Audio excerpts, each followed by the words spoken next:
Hello friends, good morning to all. आज हम अपनी पहली क्लास में शुरू करने जा रहे हैं मध्यकालीन भारत का इतिहास, जिसे कि हम इंग्लिश में मेडाइवल इंडिया भी कहते हैं।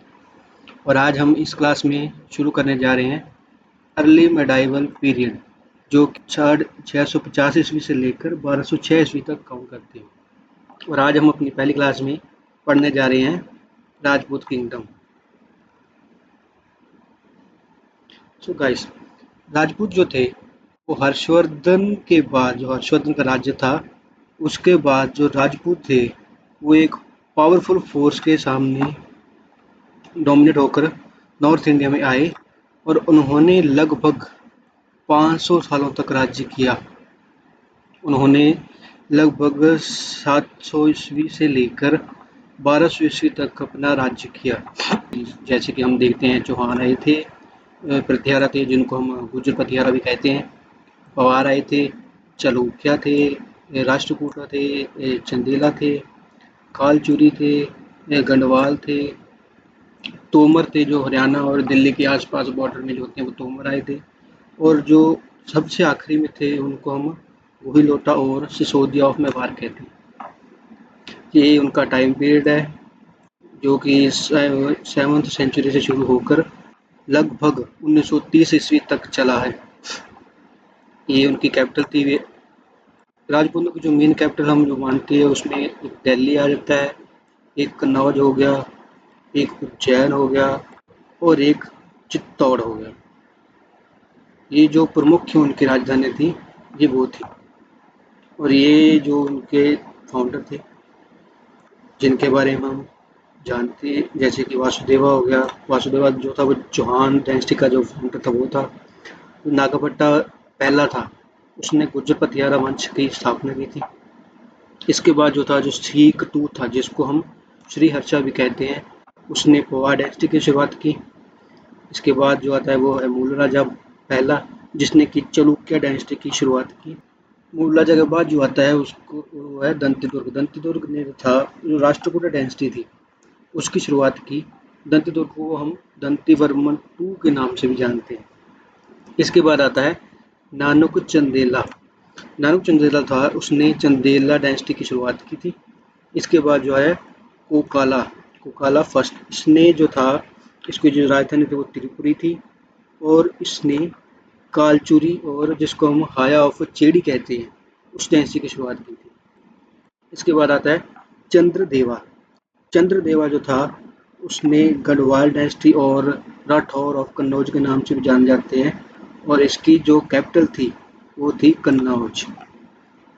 इसके बाद जो आते हैं तोमर ऑफ हरियाणा एंड दिल्ली। इनकी जो राजधानी थी वो ढिलिका थी।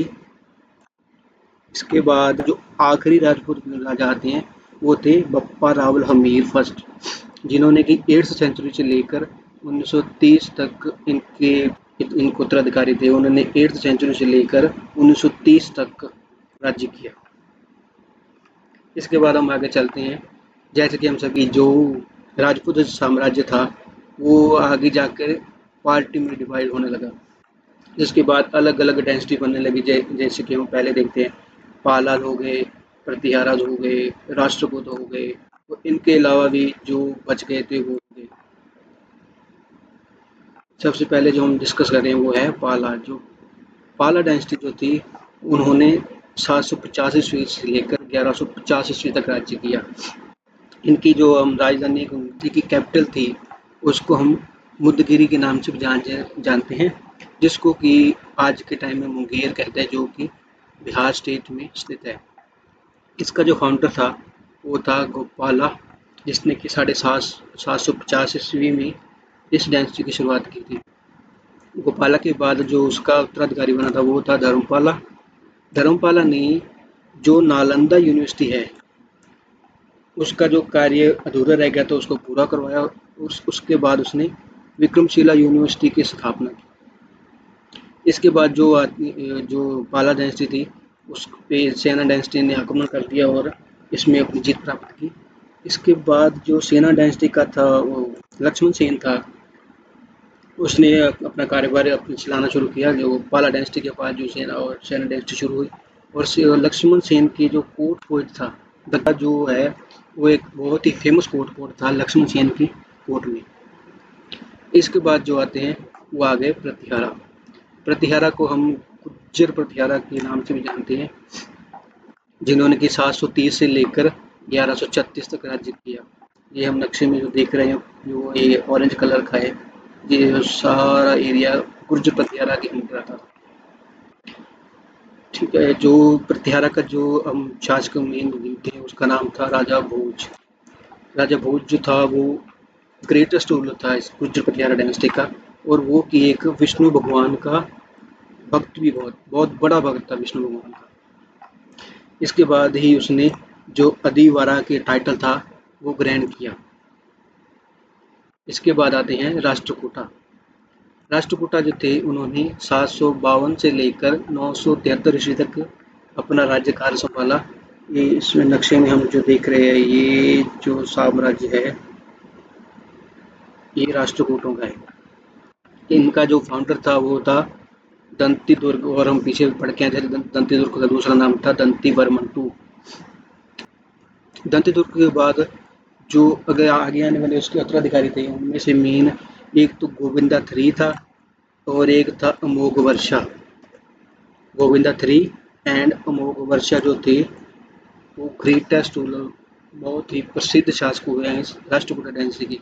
गोविंदा अमोघ वर्षा ने कन्नड़ भाषा में एक कविताओं की बुक लिखी जिसको कि कविराज मार्गा कहा जाता है।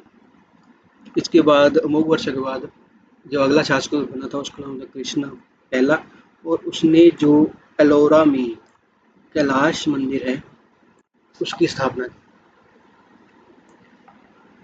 इसके बाद जो आते हैं वो राजपूतों के जो अदर इम्पोर्टेंट जो हम शासक मानते हैं वो है, जैसे किया गया इनमें से जो पहला राजा आता है वो है पृथ्वीराज चौहान। पृथ्वीराज चौहान ने 1178 से लेकर 1192 ईस्वी तक राज्य किया, और इसी दौरान उसने दो फेमस बैटल, जिनको कि हम तराइन की पहली लड़ाई और तराइन की दूसरी लड़ाई के नाम से जानते हैं, वो लड़े, जो जिसमें कि तराइन की जो पहली लड़ाई थी वो उसने 1191 ईस्वी, और जो तराइन की दूसरी लड़ाई थी वो उसने 1192 ईस्वी में मोहम्मद गोरी के खिलाफ लड़ी। जिसमें कि जो तराइन की पहली लड़ाई थी उसमें तो पृथ्वीराज चौहान जीत गया और दूसरी लड़ाई में वो हार गया। मोहम्मद गोरी जो था उसने राजपूतों के साथ जो आखिरी लड़ाई लड़ी थी वो था जयचंद गढ़वाल।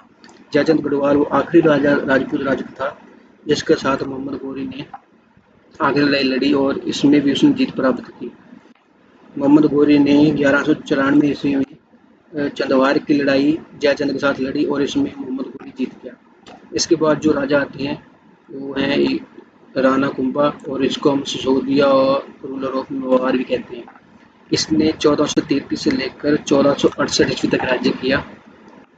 इन्हीं में से हम देखते हैं जैसे कि एक राणा कुंभा हो गया, एक राणा संग्राम सिंह हो गया जिसको हम राणा संघ के नाम से जानते हैं, और एक राणा प्रताप है। ये जो तीन हम राणा देखते हैं जो हैं ये फेमस रूलर हुए हैं मेवाड़ स्टेट के। Thank you guys for watching. जल्दी हम मिलेंगे अपनी अगली वीडियो में, तब तक के लिए चैनल को लाइक और सब्सक्राइब कर दीजिए।